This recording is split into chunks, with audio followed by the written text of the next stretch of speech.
अभिनंदन अधिरथ, अभिनंदन।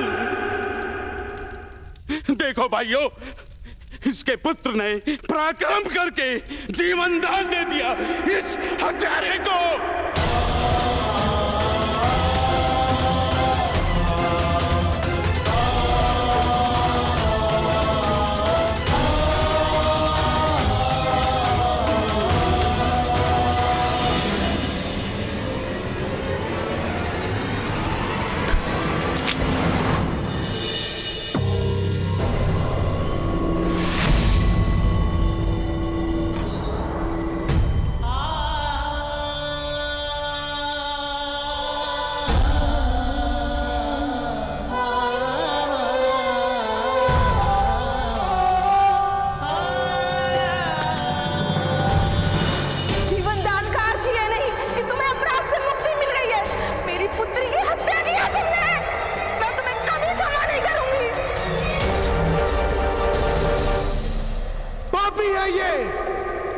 अपराधी है। सूद समाज के नाम पे लांछन लगाया है इसने। मारो इसे।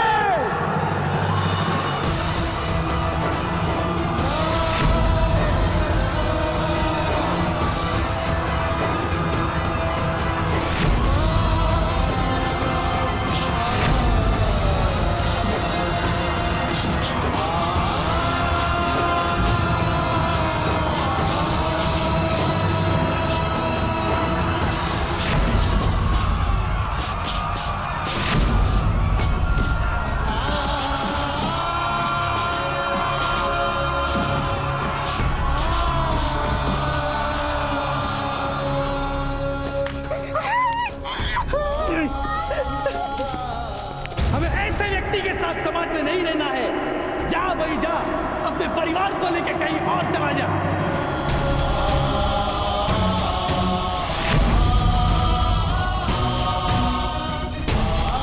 फल फलता है तो वृक्ष से स्वयं गिर जाता है। तुम भी इस कलंक को लेकर मृत्यु को प्राप्त हो जाओ। जाओ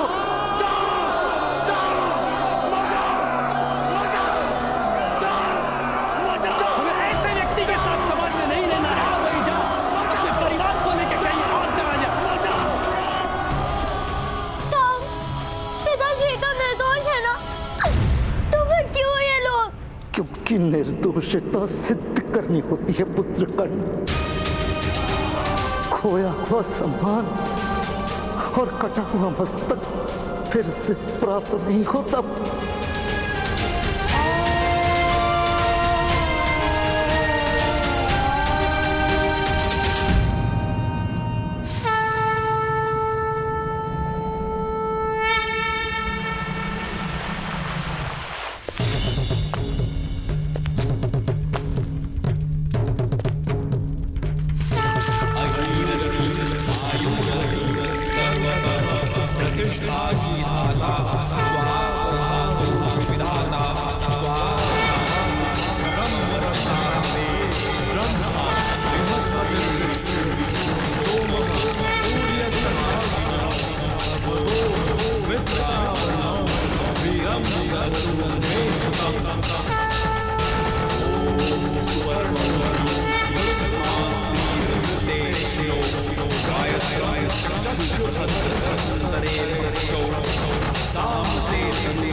वत्स गांधारी, तुम्हारा कल्याण। शीघ्र ही भगवान शिव का वरदान सफल हो। 100 पुत्रों के कलनाद से तुम्हारा भवन गूंज उठेगा। मैंने 101 घड़ों में 101 जीव स्थापित किए हैं। 101 महामुनि? तुम्हें एक कन्या प्राप्त करने की इच्छा थी ना वत्स गांधारी? महादेव ने तुम्हें 100 पुत्रों के साथ एक कन्या का भी दान दिया है। इन घड़ों में औषधि और तेल में सारे जीव आकार प्राप्त कर रहे हैं। समय अनुसार एक एक कर सबके जन्म होंगे।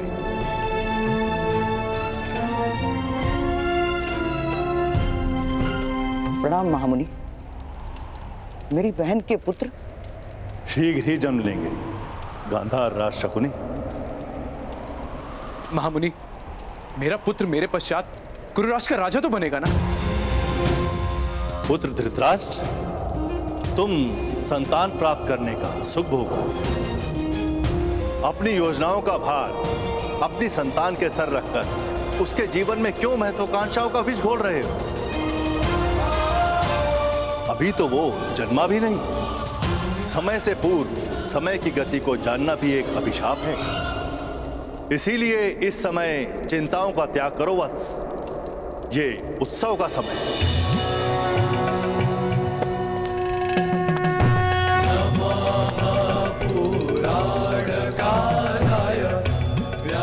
आपने मेरे संतानों को जीवन देकर मेरी श्रद्धा को जीवन दान दिया है।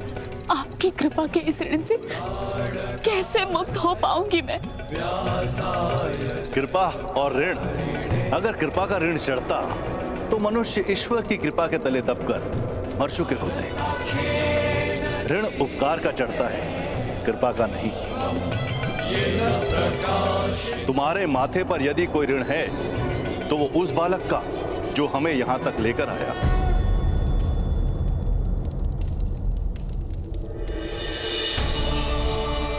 मैं उसके जीवन को सुख से भर दूंगी, धन संपत्ति से परिपूर्ण कर दूंगी महामुनि।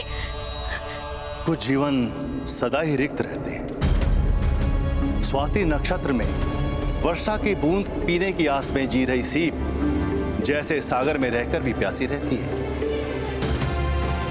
उस बालक को जिसकी आवश्यकता हो वो देने का प्रयत्न करना वत्स।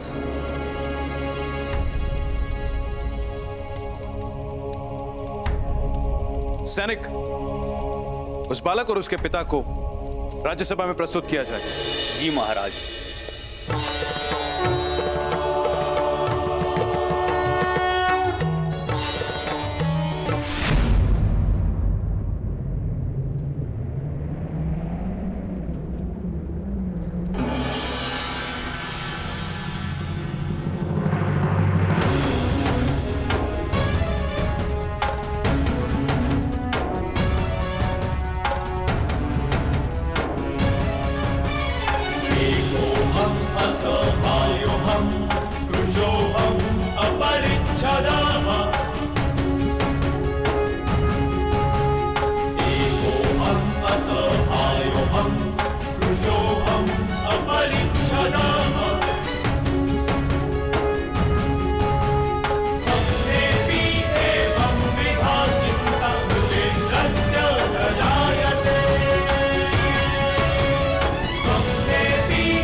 मेरे निकट आओ।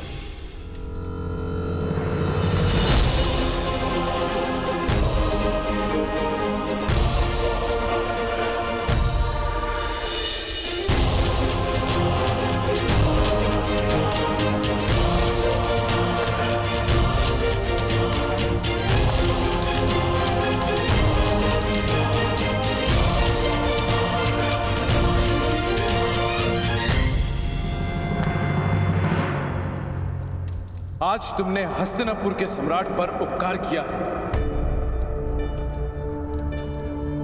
बताओ, क्या पुरस्कार प्राप्त करने की इच्छा है?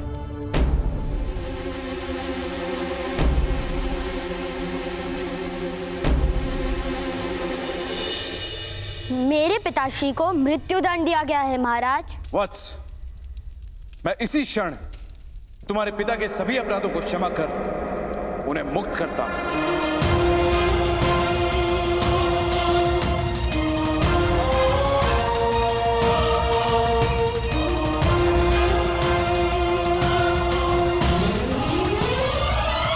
मैं पिताश्री की मुक्ति मांगने नहीं आया हूं महाराज।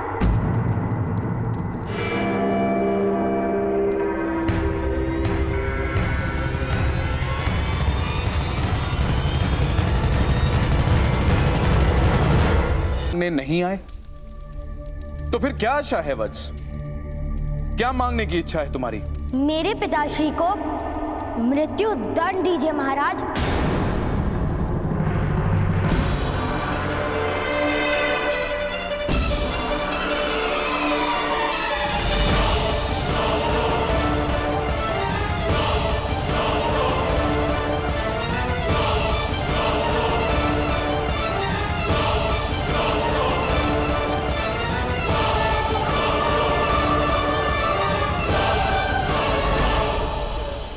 पुत्रकर, ये तुम क्या कह रहे हो? मृत्युदंड? अपने पिता की मृत्यु की कामना करते हो? नहीं, उनके सम्मान की कामना करता हूँ। जब मैं महामुनि को लेने गया था तब मेरे हृदय में केवल मेरे पिताश्री के जीवन का महत्व था,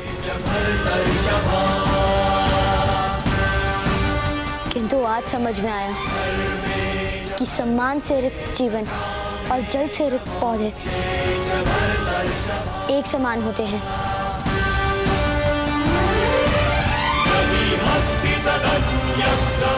दे अदे सूख ही जाते हैं। इस आरोप के कारण उनका सम्मान टूटा है। या तो सम्मान पूर्वक जीने का अधिकार दीजिए, अन्यथा मृत्यु दंड दीजिए।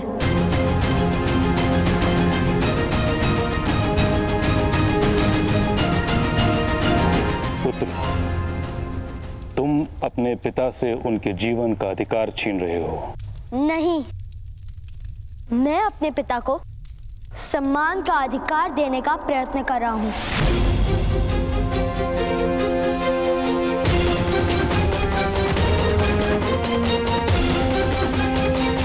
क्या तुमने अपने पिता से पूछा कि वो मृत्यु के लिए सज्ज हैं?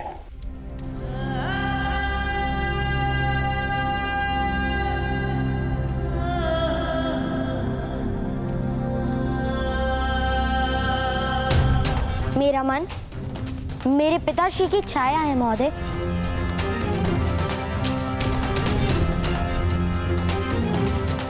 मैं अपने मन को प्रश्न करता हूं, तब उसका उत्तर मेरे पिताश्री देते हैं।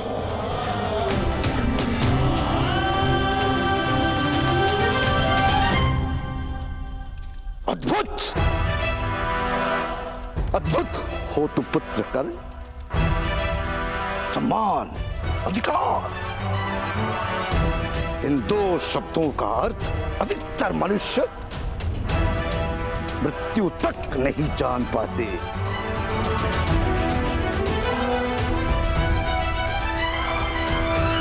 क्या आशा है बालक?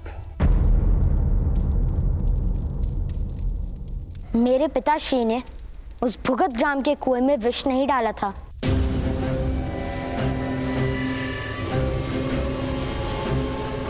और यदि डाला था तो समग्र समाज के सामने सिद्ध कीजिए कि मेरे पिताश्री ने अपराध किया है।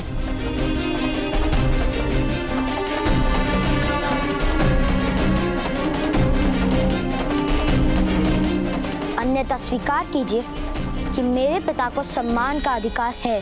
अपराध का निर्णय प्रमाणों पर आधारित होता है।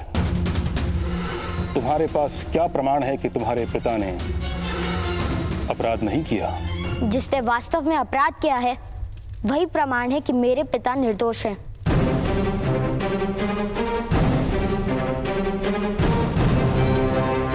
कहां है वो व्यक्ति? उसे इस सभा में उपस्थित करो।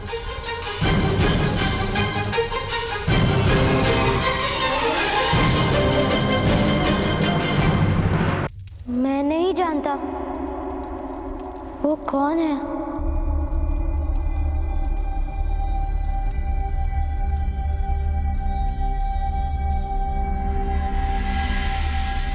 आप उसे ढूंढिए महोदय। मेरे ताऊ कहते हैं कि अपराधी को ढूंढकर उसे दंड देना राज्य का कर्तव्य होता है।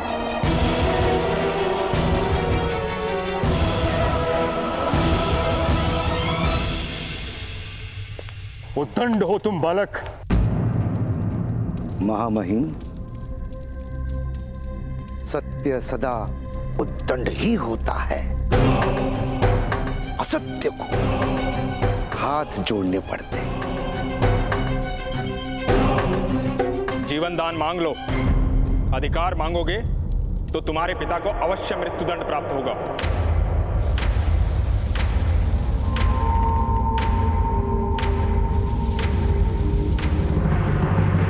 मेरे पिता ने शिक्षण दिया है कि हम सूत हैं, श्रम करके धन कमाते हैं, दान नहीं लेते।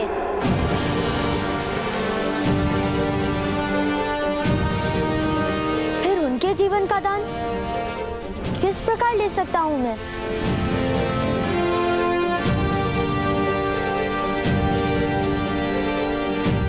मैं उस अपराधी को राज्यसभा में अवश्य उपस्थित करूंगा।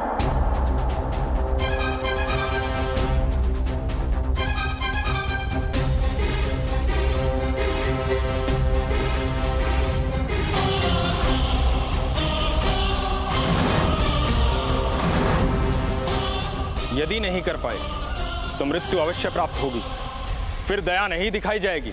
अपराध सिद्ध हो ही नहीं सकता महोदय। मुझे मेरे पिताश्री पर पूर्ण विश्वास है।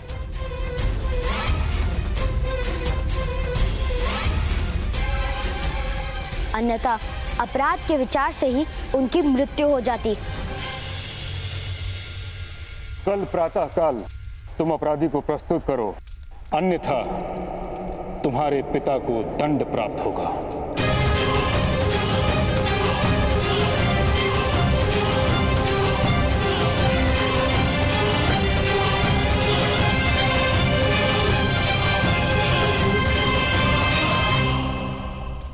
समय है, दान मांगो, अधिकार नहीं। मेरे ताऊ कहते हैं कि अधिकार तो ईश्वर देता है, मनुष्य तो केवल उसे स्वीकार करते हैं।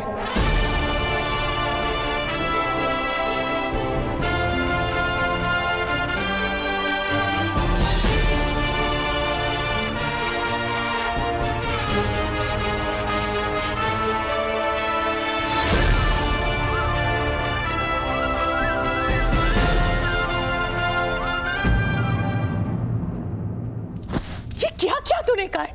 क्या विचार करके ऐसा अनुचित वरदान मांगा?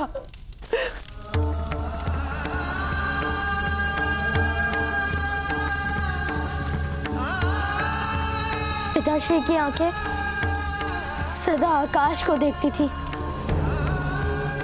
भूमि पर गड़ी आंखें मैं नहीं देख पाया माता। ग्रामजनों के शब्दों से जब पिताश्री का अंतर जल रहा था तो मुझे ऐसा प्रतीत हुआ कि समग्र सृष्टि जल रही है। और इसलिए तुमने अपने पिता के लिए मृत्यु दंड मांग लिया? नहीं माता, भ्राताश्री ने सम्मान का अधिकार मांगा है। सम्मान का अधिकार मांगा है? मूर्ख हो तुम दोनों। अरे सूत है हम, कौन सा राजकुल में जन्मे हो जो सम्मान का अभ्यास जीवन भर किया होगा? न्याय मांगने चला, वो भी किससे? उन क्षत्रियों से, ऊंचे वर्ण के समाज से, अरे जो हमें क्षमा तक नहीं करते, उनसे न्याय मांगने चला। विशेले नाक से आलिंगन की आशा कौन करता है? कर, इस तरह तो तुमने जीते जी अपने पिता की चिता जला दी।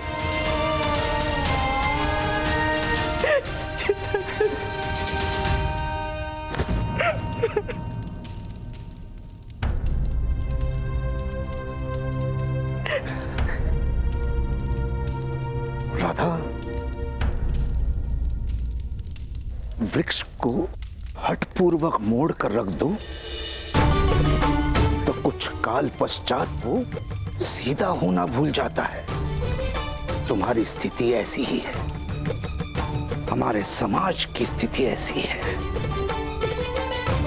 हमें सम्मान और स्वतंत्रता का मूल्य ही अब समझ में नहीं आता। किसने मांगी स्वतंत्रता आपसे? किसे अपने जीवन से पीड़ा है? केवल आपको। जेठ जी, जिन्हें सुख के स्वप्न देखने में रुचि है, उनकी निद्रा तोड़ने का यज्ञ क्यों आरंभ किया आपने? और उस यज्ञ में मेरे आर्य की बलि क्यों देना चाहते हैं आप? नहीं माता, पिताश्री का बलिदान नहीं होगा। भ्राताश्री पे विश्वास रखिए।